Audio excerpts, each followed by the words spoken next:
Sud Radio Regard de Femme, Michèle Vianès. Bonjour Michèle. Bonjour Jean-Marie. Fondatrice de l'ONG Regard de Femme. Michèle, vous revenez sur le rapport sur les frères musulmans en France qui alerte sur, je cite, l'explosion du nombre de jeunes filles qui portent une abaya et l'augmentation massive et visible du nombre de petites filles, des fillettes qui portent le voile. Vous, c'est quelque chose que vous dénoncez déjà depuis une dizaine d'années, Michèle, le voilement des fillettes, et vous appelez les pouvoirs publics à agir pour les protéger, ces enfants.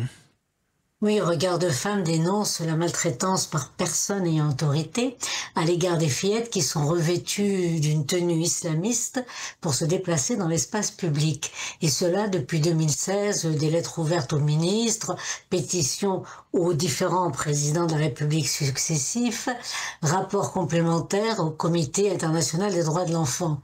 Parce que c'est un risque majeur pour leur développement à la fois cognitif et social, et puis pour leur santé psychique et physique, selon justement les critères de la Convention internationale des droits de l'enfant et de l'OMS. Et aujourd'hui, qu'est-ce qu'on voit dans les espaces publics? Donc des fillettes prépubères qui, dès 2 ans, sont entièrement enveloppées dans des djilbabs.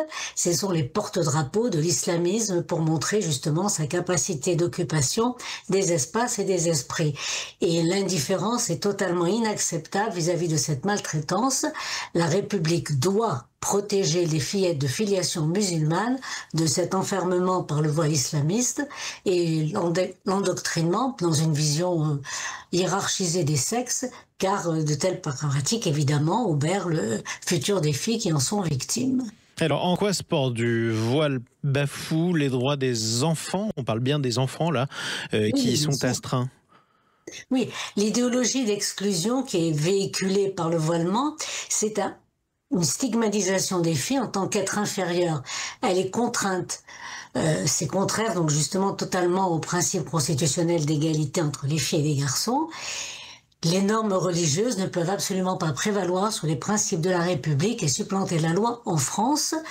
Et donc interdire, poursuivre et sanctionner cette grave maltraitance par personne ayant autorité, je le répète, est un devoir de la République qui, sur son sol, ne peut admettre que l'on inculque à des fillettes l'infériorité du féminin et la honte de leur corps. Je dirais, comment est-ce qu'on peut leur ouvrir le champ des possibles alors que ce voilement implique des restrictions, d'ailleurs aussi bien à leur liberté de déplacement, à la rencontre avec l'autre également.